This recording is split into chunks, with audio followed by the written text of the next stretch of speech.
You might not believe it.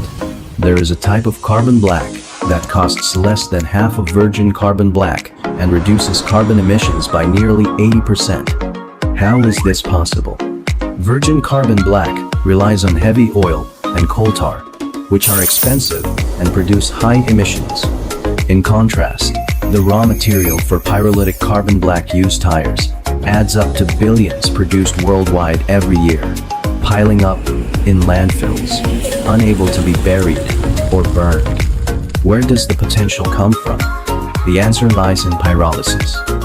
For every ton of pyrolytic carbon black produced, 3 tons of waste tires are consumed, and about 2.8 tons of CO2 emissions are reduced.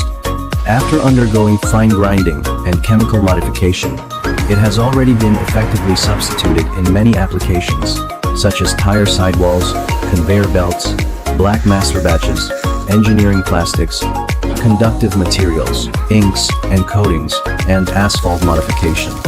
It can even partially replace industrial-grade carbon blacks like N330 and N550. What's even more important is that this value-added upgrade turns low-value carbon black into a high-profit resource, significantly improving the overall profitability of pyrolysis projects. Pyrolytic oil plus recycled carbon black. It is evolving from a low-cost substitute into a core material for sustainable manufacturing. Now, here's the question.